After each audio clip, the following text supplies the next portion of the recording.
नमस्कार। 14 सितंबर को हिंदी दिवस के रूप में मनाया जाता है। उसी उपलक्ष्य में मेरे साथ जुड़ी हैं ऊषा छाबड़ा जी। पिछले 25 वर्षों से हिंदी भाषा के अध्यापन के साथ-साथ साहित्य सेवा करती रही हैं और आजकल दूर-दूर तक जाकर बच्चों को कहानियाँ सुना रही हैं। उषा जी साहित्यिक अभिरुचि वाली अध्यापिका हैं। उन्होंने कक्षा नर्सरी से कक्षा 8वीं तक के स्तर के बच्चों के लिए पाठ्य पुस्तकें एवं व्याकरण की पुस्तक श्रृंखला भी लिखी। वे बच्चों, अभिभावकों एवं शिक्षकों के लिए वर्कशॉप लेती रहती हैं। बच्चों को कहानियाँ सुनाना उन्हें बेहद पसंद है। उनके द्वारा लिखी कई कहानियाँ विभिन्न पत्रिकाओं में प्रकाशित हो चुकी हैं। उनका अपना यूट्यूब चैनल भी है। चैनल का लिंक हम डिस्क्रिप्शन बॉक्स में दे देंगे। ऊषा जी, आपका स्वागत है स्टोरीज मैटर पे। बहुत बहुत धन्यवाद इंदु जी कि आपने मुझे यहाँ आमंत्रित किया। मुझे बहुत अच्छा लग रहा है और हिंदी दिवस पर हम बातचीत करने जा रहे हैं हिंदी में। धन्यवाद। बहुत बहुत शुक्रिया। तो पहले उषा जी, आप अपनी जर्नी के बारे में, अपनी कैसे आपने अध्यापिका से एक लेखिका की तरफ रुझान किया और अब आप कहानियां सुनाकर बच्चों को हिंदी में रुचि डेवलप करती हैं, तो अपनी कहानी के जरिए हमारे दर्शकों को बताइए। जी इंदु जी, जब मेरी शादी हुई तो मैं कलकत्ते से दिल्ली आ गई। उस समय मेरा बेटा भी हुआ, तो उस समय मैंने इंग्लिश में एमए किया। उसके बाद जब स्कूल की जॉब के लिए गई तो एक्चुअली मेरा बैकग्राउंड जो है वो बीएससी ऑनर्स है जूलॉजी में। तो जब वहाँ गई तो उन्हें हिंदी टीचर भी चाहिए थी और स्कूल छोटा था। तो मैंने कहा ठीक है, मैं कोई भी चीज़ पढ़ा सकती हूँ, कोई दिक्कत नहीं है। स्कूल छोटा था, हम भी स्कूल के साथ चलने लगे, अपना बढ़ने लगे।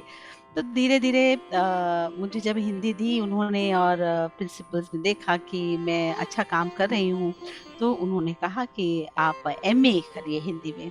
मेरी ओके। 12वीं तक हिंदी थी और उसके बाद मैंने हिंदी में एमए किया, फिर एमफिल भी किया। क्योंकि और स्कूल में ही बहुत कुछ जैसे गतिविधियाँ कराती हैं टीचर्स, तो उससे मैं सीखती चली गई। तो आप कह सकते हैं कि स्कूल के साथ-साथ मैं बड़ी हुई। जैसे बच्चे बड़े होते हैं, तो मैं भी अपने स्कूल दी पेसरोहिणी के साथ-साथ मैं भी बड़ी हुई। और काफ़ी पब्लिशर्स भी आए, प्रकाशक आए कि आप किताबें लिखिए। तो मैंने धीरे-धीरे किताबें लिखी। तो जिन श्रृंखलाओं की आपने बात की, ये वहीं से निकली हैं। स्कूल में रहते-रहते मैंने और भी कई किताबें पढ़ी, बच्चों की साइकोलॉजी के बारे में पढ़ा, ताकि एक अच्छी पुस्तक निकाल पाऊँ। और सिर्फ़ पुस्तक नहीं थी, श्रृंखला थी। जैसे पहली से 5वीं कक्षा के लिए, फिर एक श्रृंखला थी नर्सरी से 8वीं तक के लिए, फिर एक व्याकरण की श्रृंखला थी जो 1 से लेकर 8 तक की थी। तो काफ़ी ज़्यादा काम था इसमें और बहुत ज़्यादा बिना पढ़े बच्चों की साइकोलॉजी के एक अच्छी पुस्तिका नहीं निकाल सकते। और श्रृंखला में एक अलग ही इसका एक आपकी ज़िम्मेदारी होती है, गलतियाँ ना हो, रिपिटिशन ना हो, बोरियत ना लगे। ये सारी बातें थी और स्कूल में ही बच्चों को नाटक सिखाने लगी, सालों भर नाटक सिखाए मैंने। नुक्कड़ नाटक के लिए मैं जानी जाती थी, उषा मैम कराएँगी, चलो बच्चे सारा दिन खोजते रहते थे, मैम चलो अब एक नाटक आ गया। तो इस तरह से हम नाटकों की दुनिया पहुँच गए जबकि कोई ट्रेनिंग नहीं थी, सब वहीं से बच्चों से सीखा, नेट से सीखा, जा कर सीखा और इस तरह से अपने आप को मैंने सेल्फ डेवलप किया। स्कूल की तरफ से मुझे काफ़ी जगह रिसोर्स पर्सन की तरह भेजा जाने लगा था, तो मुझे पता लग गया था कि मेरे अंदर ये काबिलियत है। प्रतिभा है। अपने हाँ, और ये अपने ही स्कूल के टीचर्स को भी ट्रेनिंग करती थी और साथ में बाहर भी जैसे अलग-अलग डीपीएस में भी मुझे भेजा गया, डीपीएस हैदराबाद, बड़ौदा, श्रीनगर। तो वहाँ पर इतने-इतने टीचर्स के साथ जब काम किया तो एक ना आपके अंदर एक आत्मविश्वास सा आने लगता है। और उसी के साथ जब स्कूल में नाटक वगैरह कराती थी तो बच्चों को चूँकि हिंदी भी पढ़ाती थी और बायो भी पढ़ाती थी उस समय। तो हाँ, दोनों चीज़ें थी मेरे साथ तो मैं दोनों ही 8वीं तक मैंने बायो पढ़ाई है, काफ़ी साल भी पढ़ाया। तो यही कह रही थी कि मैं जब हिंदी पढ़ाती थी तो बच्चों को लगता था मैम आप जैसे हिंदी पढ़ते हैं ना मुझे वैसे ही सीखनी है। तो मैंने कहा चलो चैलेंज करते हैं। तो मैं कोई जैसे कि कोई भी वाक्य पढ़ना है किसी पात्र के, तो अगर बूढ़ा कोई बोल रहा है, मैं जानती हूँ अब। हाँ, अब मेरे ख़्याल कुछ पतले-पतले से रहते हैं और इसी तरह से चुन्नी वुन्नी पहन लेना, तो बच्चों को बड़ा मजा आता था।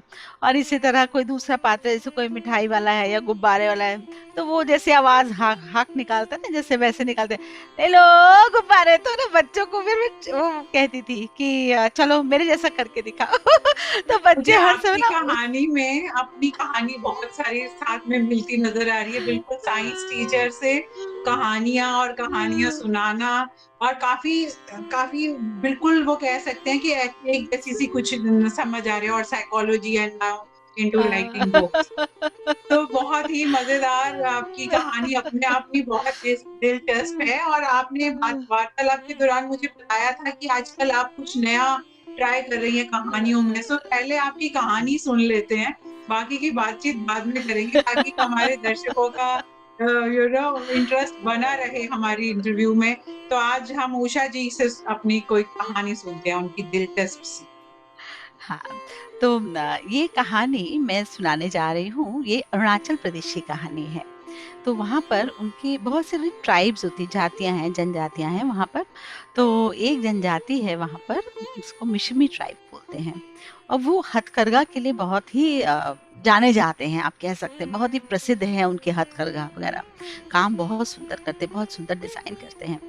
तो उनकी ही ये लोक कथा है, जिसमें ये कहा जाता है कि एक लड़की है जिसे कि एक देवी ने एक वरदान दिया है, तुम बहुत सुंदर बुनकर बनोगी। तो उसे सारी चीजें ये वरदान के रूप में मिली, और उस लड़की का नाम था हबरी लमाए। हबरी लमाए जो थी वो बस नदी के किनारे बैठ जाती थी और अपना हथकरघा लेकर टक टक टुम टक टक टुम टक टक टुम टक टक टुम टक टक टुम टक टक टुम टक टक टुम टक टक टुम टक टक टुम पहाड़ों को देखती, वहां बांस के पेड़ों को देखती, तो उसके कपड़े पर बांस के पेड़ बन जाते। टक टक टुम टक टक टुम टक टक टुम टक टक टुम। फिर वो नदी की तरफ देखती, तो उसमें मछलियां उछल रही होती, और वही मछलियां फिर वो अपने इस पर डाल देती, कपड़े पर। टक टक टुम टक टक टुम टक टक टुम टक टक टुम।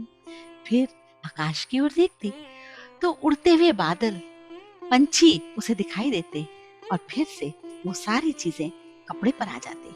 टक टक टुम टक टक टुम टक टक टुम टक टक टुम।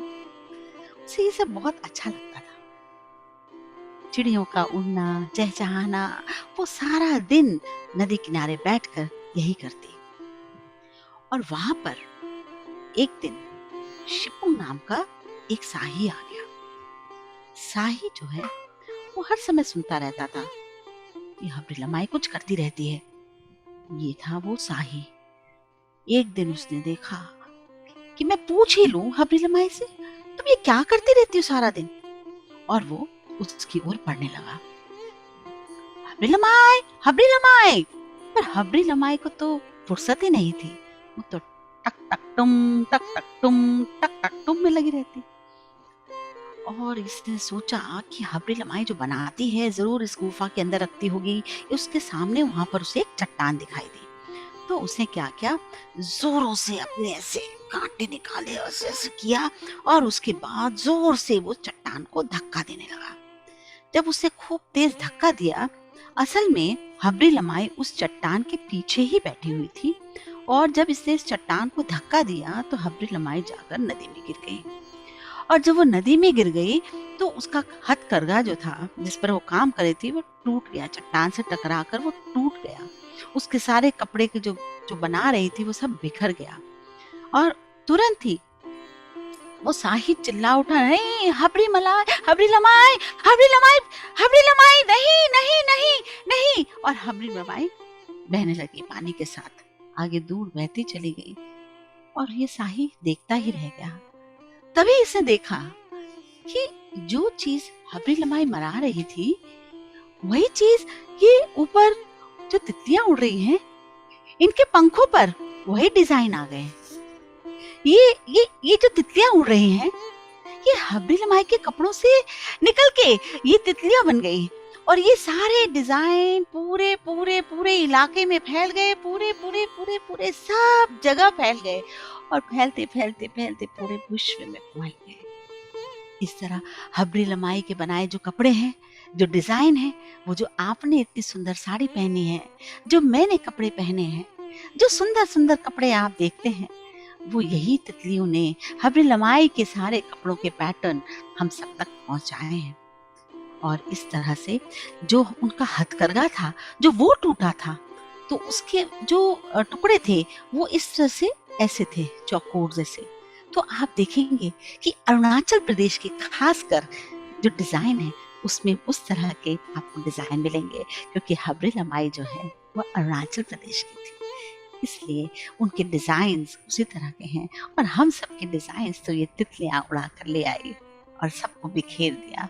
तो आज हम सब के पास वो हबरी लमाई, वो बुनकर है जो विश्व की पहली बुनकर थी, ऐसा माना जाता है, जिसे ईश्वरीय वरदान मिला हुआ था। बहुत खूब, धन्यवाद। बहुत खूब। आपकी तितलियों के साथ मेरी कल्पना की तितलियां भी उड़ रही थी। तो यही और है कि यही होता है। कहानियों का यही एक क्या क्या जादू है, जिसमें हम कल्पना की दुनिया में गोते लगाने लगते हैं। और मैं, जैसे मेरी एक आदत है, कैसे मैं कहानी सुनती हूँ तो मैं पूरी वो विजुअलाइज करने लगती हूँ। तो वो मुझे पूरा पानी में क्या क्या बहती दिखा हुई आपको? आपको क्या हबरी क्या दिखा? मलाई और आपका सब कुछ दिख रहा था, जब वो पेड़ से उसने डिजाइन प्रिंट बनाया बनाया। और पानी बह रहा था और जो आसपास की चीजें थी। सो इसी तरह से हम बच्चों को पूरा कहानियों के जरिए ट्रांसपोर्ट कर सकते हैं उस दुनिया में। इसीलिए कहते हैं कि अगर भाषा का विकास करना हो तो बच्चों को कहानियां सुनानी चाहिए। तो आपका इस बारे में क्या विचार है कि हम जब भाषा की बात करते हैं छोटे बच्चों में, खास तौर पे डेवलपमेंटल स्टेजेस में, तो कहानियों का उसमें क्या रोल होता है? सबसे पहले तो मैं बताऊं कि ये जो कहानी है ये अरुणाचल प्रदेश की है। फोक टेल कहते हैं, लोक कथा, जो लोगों के मुंह से निकली हुई एक जगह से दूसरी जगह पहुंचती है। तो ये इंटरनेट पर भी है। अदरवाइज ये तुलिका प्रकाशन की यहाँ पर छपी है किताब, यहाँ से है। और यहाँ मैं बताऊंगी, ममंग दाई करके हैं कवित्री, ये उन्होंने वहाँ पर ये लिखी है किताब। और ये वहाँ पर ऑलरेडी फोकटेल बोला जाता है। तो कहने का ये मतलब है कि फोकटेल जो है कई बार लिखित रूप में नहीं होता, तो वो किताबों में छप जाता है, तो वो सब जगह अवेलेबल है, सबको मिल जाता है। तो जो कहानियां हैं वो जिस तरह से, देखिए आपको कैसे अलग जगह से ले गई, अलग तरह ले गई, है ना? ऐसे बच्चे तो और ज्यादा कल्पना में होते हैं। तो जब हम उनको इस तरह की फोकटेल सुनाते हैं तो आप समझ लीजिए कि अरुणाचल प्रदेश की वो कथा इन तक समा गई, और एक बार जो चली गई ये कहीं नहीं निकलेगी, ये गारंटी है। दूसरी बात, जिस भाषा का प्रयोग मैंने किया, जिस तरह से मैंने उसका पूरा विवरण किया, अब कोई बच्चे को आप बोलो, चाहे 1 का हो, चाहे 3 का हो, कोई 7 है, मेरी गारंटी है मेरे सामने खड़ा करेंगे। जैसे आप बोल रहे थे, बच्चे जो हैं वो इतना जल्दी ले लेते हैं कि वो वही भाषा बोलते हैं। जैसे मैं अगर ठाकुर टुक का टुक। कुआं सुनाती हूँ, जब हाँ, जैसे इसमें वो तो था ही टुक टुक टुन, है ना? तो अगर मैं ठाकुर का कुआं प्रेमचंद जी का सुनाती हूँ, तो वो जो भाषा मैं उस समय प्रयोग करूंगी वो बच्चे ले लेते हैं। तो कहानियों का जादू तो यही है कि कल्पना में चले जाते हैं, भाषा बदल जाती है। अच्छा, उनकी क्रिएटिव राइटिंग में इसका कितना बड़ा रोल है। जब भाषा अंदर आती चली जा रही है, जो शब्द भंडार उसका बढ़ रहा है, तो उसके बाद जरूर ही वो अपनी कॉपी में उतारेगा उसको, उकेरेगा उसको। बिल्कुल, बिल्कुल सही आपकी बात। तो बच्चों को तो कहानियां बहुत सुनानी चाहिए, और इसलिए मैंने इसी इसी में निकल गई हूँ कि मैं अब जो है कहानियां भी सुनाती हूँ। हिंदी के ऐसे कोर्सेज डिजाइन किए मैंने, जिससे कि बच्चों की मात्राओं का अलग से कोर्स है कि बिल्कुल, जिसमें मैं वो इसी करेंगे। प्रश्न पे आ रही थी कि आजकल जब हम देखते हैं कि बच्चे 4 लाइन भी ढंग से अपने आप को व्यक्त नहीं कर पाते, जहाँ हालाँकि जब हम, अभी आप कल्पना की दुनिया की बात कर रहे थे, और जब हम अपने आप को एक्सप्रेस करते हैं या अपनी इमोशंस को एक्सप्रेस करते हैं, तो हिंदी से सरल और हिंदी से प्यारी भाषा ही नहीं कोई। मिठास कह लीजिए या भाव व्यक्त करने का ज़रिया कह लीजिए। कहीं ना कहीं वो हमारे बच्चों में वो कम होता जा रहा है। मैंने खुद नहीं, वो देखा तो है, गलत अपने है, हाँ। आसपास देखा है कि हिंदी टीचर्स भी इंग्लिश में हिंदी पढ़ाती हैं। तो उसका कहीं ना कहीं, जैसे आपने कहा, जब टीचर बच्चे को जिस भाषा में जिस तरह से पढ़ाएगी, बच्चा उसको उसी तरह से ग्रास्प करेगा। हुँ, तो कहीं न कहीं जब हम उनसे एक क्रिएटिव राइटिंग की, जैसे आप कर रहे थे बात, या कॉम्प्रिहेंशन पैसेज की बात करते हैं, या वाक्य बनाओ। मैं बताती हूँ। देखिए, हमारे मुँह ये भाषा आती कैसे है ना? ये बहुत ही एक सीधा, एक सरल एक एक बात है कि देखिए 4 स्किल्स होते हैं बच्चे के ना। सबसे पहले लिसनिंग यानी कि श्रवण, उसके बाद स्पीकिंग यानी वाचन, उसके बाद रीडिंग यानी कि पठन, और उसके बाद राइटिंग दैट इज लेखन। ठीक है, ये 4। जब तक ये चारों कौशलों का पूरा एक साथ विकास नहीं होगा, बच्चा ठीक से लिख पढ़ बोल नहीं पाएगा, है ना? तो इन चारों पर काम करना है। हम बोलेंगे तो अच्छा लिख, तो बेटा अच्छा लिख, और लिखेगा कैसे? उसने तो सुना ही नहीं। सुनने में तो क्या हो रहा है, सब जगह इंग्लिश चल रही है। स्कूल जो है इंग्लिश मीडियम स्कूल्स हैं, जहाँ पर हिंदी बोलने में मनाही भी की जाती है कि भाई इंग्लिश एक अच्छी लैंग्वेज है, इंटरनेशनल लैंग्वेज। अच्छी तो सभी लैंग्वेज है, एक इंटरनेशनल लैंग्वेज है तो बच्चा फ्लुएंट हो जाए, अच्छे से बोलना सीख जाए, तो जॉब की मार्केट सिक्योर है, ऐसा सोचा जा रहा है ना? ये सब तो इस वजह से क्या है कि हिंदी को तो पीछे हो गया, है ना? लेकिन सब्जेक्ट तो है, ये विषय तो है, 10वीं तक तो है। अब क्या हो रहा है, बच्चा बेचारा बड़ा परेशान। घर में भी जब वो पहला सीढ़ी पढ़ता है, ABCD ही पढ़ रहा है, चोट लगती है तो माँ बोलती, oh baby no no don't cry बेटा, नो डोंट क्राई। तो बच्चे ने क्या सुना? इंग्लिश सुने ना, इंग्लिश ही सुना ना। फिर उसके बाद जो बुक्स लाई जा रही है उसके घर पर, वो सारी इंग्लिश की, तो हिंदी कहाँ गई? तो हम कैसे बच्चे को बोले कि बेटा तू अच्छा लिखने लग जा? लिखना तो चौथी स्टेज में। पहली स्टेज क्या है? श्रवण, वहां खत्म कर दिया हमने। दूसरा है सुनना, जब खत्म हो गया तो अब वाचन पठन, और जब बोलेगा कैसे, जब सुना ही नहीं उससे, उससे तो यही सुना, ओ बेबी और डोंट डू बिल्कुल। This, elephant this is. एक बच्चे को मैं देख रही थी, वो सारे फ्रूट्स के नाम इंग्लिश में बोल रहा है। तो मैंने उसकी मम्मी से पूछ ही लिया, ये बच्चा एकदम नर्सरी का था। मैंने कहा ये अंगूर वगैरह नहीं बोलता, ये सेब नहीं, सारा मैंने देखा, जो भी मैं दिखा रही हूँ ना, तो वो सब कहता मैम हम लोग भी इंग्लिश में ही बोलते हैं, क्योंकि स्कूल में इंग्लिश में होता है, तो फिर आइडेंटिफाई नहीं कर सकेगा, इससे हम भी इंग्लिश में। मैंने कहा आप घर में होकर उसको कभी हिंदी में सुना, वो बोल ही नहीं रहा, तो फिर आप बताइए, जब उसने सुना नहीं तो फिर वो कैसे बोलेगा? इससे अब मुझे एक बहुत बोलेगा नहीं। अच्छा वाक्य याद आ गया। एक दिन मैं यहाँ मदर डेयरी पे खड़ी थी, और एक छोटे से बच्ची को लेके उसकी मम्मी आई, और उन्होंने उस बच्ची को, बहुत छोटी थी, मतलब 2 साल मुश्किल से, जब बच्चा बोलना सीखता है, और वो उसको जो सब्जी पे हाथ रख रही है, वो बच्ची बोल रही है भिंडी, बैंगन, कद्दू। और मैं इतनी हैरान रही है टीचर, मुझे लगा कि वाह, इसको तो मतलब अपलॉड करना बनता है। मैंने पूछा, मैंने कहा आप इसको ऐसी सब्जियों के नाम कैसे सिखाती हैं? बोलती है मैं साथ लाती हूँ, और मैं इसको बोलती हूँ आज क्या लेंगे, तो वो बोलती है भिंडी लेंगे, टमाटर लेंगे।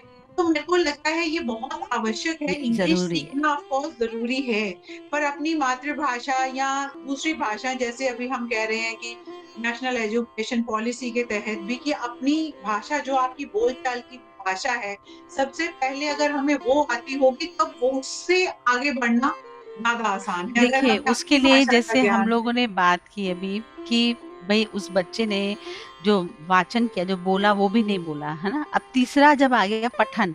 अब आप बताइए किन घरों में हिंदी का न्यूज़पेपर आता है या हिंदी की पत्रिका आती है? बच्चे के घर में ना उसने कहीं सुना, ना उसने बोला।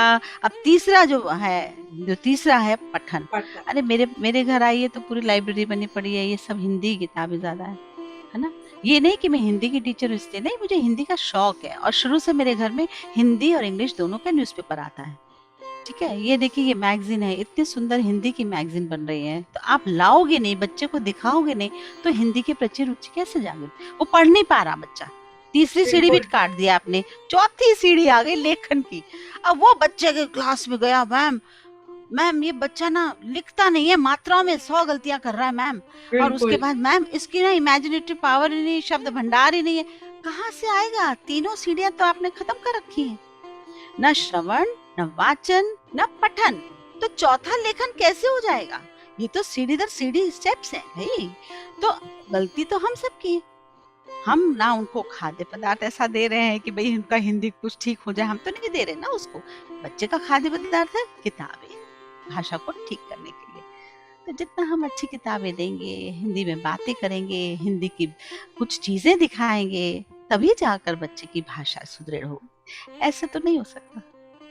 तो हिंदी दिवस पे आप ये बताइए कि स्कूल्स में कैसे हमारे टीचर्स को टिप्स दीजिए। आप इतनी एक्सपीरियंस टीचर्स हैं कि कैसे शुरू से ही उन्हें कौन सी एक्टिविटीज करनी चाहिए ताकि उनका रुझाव हिंदी की तरफ भी उतना ही हो, क्योंकि उतनी ही इम्पोर्टेंट है। लर्निंग अ लैंग्वेज, चाहे वो कुछ भी हो, हिंदी हो या तमिल हो या मराठी हो, भाषा जब सीखते हैं तो ज्ञान तो सही तरीके से ही होना चाहिए। तो ये इसके लिए आप हमारे टीचर्स को और पेरेंट्स को भी क्या टिप्स देंगे? जैसा मैंने कहा कि आसपास बच्चा जैसे ही 5-6 महीने का है, उसके आसपास किताबें होनी चाहिए। मान लीजिए ये किताब पढ़ी है, बच्चा पढ़ नहीं सकता, मैं मानती हूँ, लेकिन वो देखेगा तो सही। एक छोटा सा बच्चा यहाँ दिखाई दे रहा है ना, बच्ची सी है ना, तो वो खुश होगा, किताब से उसकी पिक्चर्स। दोस्ती होगी। फिर उसके बाद बोलेगा घर, है ना, माँ बोलेगी घर। इस तरह से आसपास जब भी वो बच्चा बोले अच्छा ये क्या कर रहे हैं, सो निन्नी निन्नी सो रहा है, ये दिखाओ तो सही। शब्द मत पढ़ाओ अभी, लेकिन दिखाओ तो सही। तो जब पिक्चर बहुत दिखाएंगे तो उसके बाद देखिए बच्ची कितने कुछ कर रही है, क्या ये पूरा कम है? भाव समझ पूरा आ रहा है कहानी का। पूरा समझ आ रहा है। बांस के बारे में बात हो रही है यहाँ पर, पूरी की पूरी है, सारा कुछ बांस से बना हुआ है यहाँ पर। ठीक है, तो धीरे धीरे ये बच्चा जब बड़ा होगा ना, ये किताब बच्चे एक बार अगर लगाव लग जाए ना, ये किताब छूने नहीं देते किसी को, चाहे फट हाल में आ जाए। और वो बिल्कुल। इसके थ्रू एनवायरनमेंट भी सीख रही है। तो हम जब हिंदी की बात करते हैं ना, हिंदी तो एक माध्यम है, हम कोई भी विषय इसके साथ ले सकते हैं। अब जैसे कि थोड़ा सा बड़ा बच्चा है, तीसरी चौथी का, ये किताब दिलवाई, वह लड़का जिसने पूछा क्यों। तो जब ये अंबेडकर की कहानी है, इसमें जब बच्चों को मैंने सुनाई क्लास 6 में, हैरान थे, मैम ऐसा हुआ था। मैंने कहा क्या ये झूठ लिखा है, ये देखो। और इतनी सुंदर, और ये चीजें क्लास में होनी चाहिए। सिर्फ हम जानवरों की भी बात ना करें, बहुत तरह की बातें हो सकती हैं। हर तरह की चीजों से बच्चों को रूबरू कराइए, दिखाइए। लाइब्रेरी में अच्छी किताबें रखें। इतनी सुंदर कलरफुल जब किताबें हैं, प्रथम बुक्स भी आ चुकी हैं, एकलव्य की है, ये तुलिका की हैं, अच्छी किताबें हैं। अब देखिए ये मैगजीन है, जैसे ये प्लूटो मैगजीन है, इतनी सुंदर है ना। हिंदी में ऐसी मैगजीन्स पहले नहीं आती थी। नंदन चंपक है, अब तो नंदन भी बंद हो गई है, तो चंपक जैसी है, लेकिन ये अब देखिए कितने सुंदर है। बच्चा क्यों नहीं पकड़ेगा किताब? ये जो जाके 10वीं में ऐसा पता लगता है कि बच्चे पढ़ना नहीं चाहते, लेकिन उसकी शुरुआत, उसकी नींव यहीं डलती है जब हम उनको अच्छी किताबें नहीं देते। ये छोटे बच्चों के लिए आप ले सकते हैं, 3rd 4th 5th तक के बच्चों के लिए मैगजीन है ये प्यारी सी, इतनी सुंदर है। इसी पर कितना चित्र वर्णन हो सकता है, सब कुछ हो सकता है। अब ये बड़े बच्चों के लिए है, साइकिल करके, ये वहीं की है, वो छोटों की, बड़ों की, देखिए कितना कुछ है। लेकिन इसमें टीचर को पढ़ना पड़ेगा, साथ में बच्चे के मम्मी पापा को साथ बैठना पड़ेगा, आओ बेटा थोड़ा बिल्कुल। देख लें, है ना। रीडिंग आवर क्योंकि होना चाहिए घर में। रीडिंग आवर हो, मिनट्स हो, 10 मिनट हो, 20 मिनट हो, लेकिन बैठो तो सही। आप उनको किताबें नहीं देते। कई बार ऐसा हुआ जब मैंने पेरेंट्स को बोला बुक फेयर लगा हुआ है ना, जनवरी में जैसे बुक फेयर लगता था, तो मैं बोलती थी देखिए पीटीएम है, अभी है समय, आप लोग जाके जाइए बच्चे के साथ। और इतना बोलने के बाद भी जब बच्चे वापस आते थे, तो मैंने कहा कौन कौन गया, क्योंकि छुट्टियों में लगता था, जैसे वो जो जनवरी की छुट्टी थी ना उसमें लगता था। तो जब स्कूल खुलता मैं बोलती हाँ जी, कौन कौन लाया। एक दो बच्चे ने कहा मैम हम गए थे और हमने किताबें 1-2 खरीदी, लेकिन बाकी सारी क्लास चुप है, टाइम उसमें नहीं एक है मैम। ओशा मैम, हम एक ये भी कहते हैं कि कई बार मैंने देखा है खुद एज ए टीचर कि पेरेंट्स जनरली क्या करते हैं, अपनी पसंद फोर्स करते हैं बच्चों पे। जो वो उठाना चाहता है किताब या कहानी की या कुछ और, तो नहीं, आप तुम साइंस क्विज की उठाओ या ये। तो हम बिल्कुल कहते हैं बिल्कुल। कि रुचि डेवलप करने के लिए रुचि, पहले बच्चे को उसकी पसंद की किताब उठाने दीजिए। वो जब बिल्कुल। पढ़ने लगेगा तो उसको धीरे धीरे अपना समझ आ जाएगा कि मुझे किताब और पढ़ना चाहिए। तो शुरुआत में इंटरेस्ट डेवलप करना है तो पहले उनको खुद किताबें अपने आप से पसंद करने दीजिए। हाँ जी, असल में मात्रा। क्या है, ये भी मात्राएं भी क्या है, देखिए आप अगर इंग्लिश की बात करें, एलिफेंट का स्पेलिंग बहुत आसान तो नहीं है। ELEPHANT। भाई FANT भी तो लिखते हैं बच्चे, नहीं लिखते ना। क्यों? क्योंकि एलिफेंट अधिकतर बुक्स में दिखाई देता है हमको। बुक्स से जब पढ़ते हैं तो इमेज फॉर्म होती है, मैं तो ये जानती हूँ। हम बुक्स नहीं देते, और अगर स्कूल में है तो साइट वर्ड्स दिखे रहे, एक चैप्टर हो गया साइट वर्ड्स आ गए, और रोज बच्चा आता है मिलता है, या हर बच्चा, कभी कभी ऐसा भी कोई गतिविधियां होती हैं कि भाई हर बच्चे की ड्यूटी के एक दिन आपने एक ऐसा लेटर, एक शब्द लेके आना है, तो बच्चा घर में बनाता है, वो लेके आके चिपकाता है, उसको अच्छा लगता है कि सारा दिन मेरा सब लोग देख रहे हैं। फिर अगले दिन किसी और की बारी आती है। देखिए बहुत सारी गतिविधियां हैं जो इस वर्ड तरह ऑफ से द हम डे। कर सकते हैं। हाँ, वर्ड ऑफ द डे, जैसे हम लोग सेंटेंसेस कराते हैं तो हिंदी में कम से ये कम एक हम एक शब्द भी कहानियों के कर। माध्यम से भी कराते हैं कि हाँ कौन से शब्द हाँ। चुने हैं, तो फिर वो साइट वर्ड्स बनाती है। बिल्कुल इसी तरह सारी ये करते रहे तो आई एम श्योर बच्चों की भाषा का विकास जरूर होगा। और आपके बस ये जैसे सिर्फ 14 सितंबर के लिए ना हो, है ना। सपोर्ट। सिर्फ 14 सितंबर, ये हमारे पूरे जीवन में आ जाना चाहिए कि हमें भाषा को महत्व देना है। कोई भी भाषा हो, अगर किसी भी भाषा में अगर बच्चे को पारंगत करना है, उसके लिए उसको सामग्री देने की जरूरत है। ऐसे हम खाली बच्चे आके पेरेंट्स बैठ जाएं और बोले कि मैम इसका ना क्रिएटिव राइटिंग में तो नंबर ही नहीं आते, मैम स्पेलिंग ही तो है सारी कट जाती, तो देखिए बच्चे को दोष देना ठीक नहीं है। बच्चे का कहीं दोष नहीं है, ये बिल्कुल माता पिता का है, शुरुआत वहीं से है।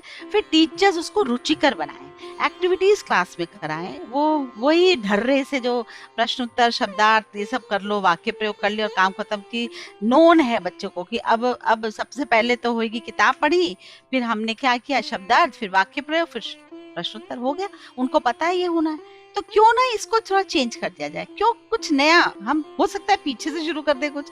चलो आज हम चित्र बिल्कुल। ही बना लें, एकदम अलग कर दो, तो बच्चे मतलब जिसको अननोन सी चीज जब आती है सामने तो बच्चे उसको इंटरेस्ट से क्रिएटिविटी लेते हैं। लाएं और एक्टिविटीज हाँ, इन्वॉल्व करें, स्टोरी टेलिंग करें, कहानियां लिखने को प्रेरित करें, करने को डेवलप तो बहुत। बहुत सारी एक्टिविटीज है, बस समय नहीं है बच्चे के पास। हाँ, और बाकी भी जबकि सब्जेक्ट्स अपनी हैं। 40 मिनट की क्लास में कर सकते हैं। तो उषा जी बहुत बहुत धन्यवाद। मुझे आशा है कि हमारे टीचर्स को और पेरेंट्स को आपकी सारी टिप्स से बहुत हेल्प मिली होगी, और वो बच्चों के लिए आज से अभी से बहुत सारी प्यारी प्यारी किताबें खरीदना शुरू करेंगे और उनको रोज एक ना एक कहानी जरूर सुनाएंगे। उसके लिए चाहे आप उषा जी के चैनल पे जाएं या स्टोरीज मैटर पे, आपको कहानी सुनने को जरूर मिलेगी। बढ़िया। और आप उससे प्रेरित ज़रूर होंगे। धन्यवाद मुझे जॉइन करने के लिए। बहुत-बहुत शुक्रिया। बहुत बहुत आभार इंदु जी कि आपने ये प्लेटफॉर्म दिया जिससे कि मैं अभिभावकों तक पहुंची, और अगर वो अपने बच्चे के लिए इतना करेंगे तो मुझे खुशी होगी कि हाँ, इस साक्षात्कार का कोई लाभ पहुंचा है। बहुत बहुत धन्यवाद। धन्यवाद, शुक्रिया।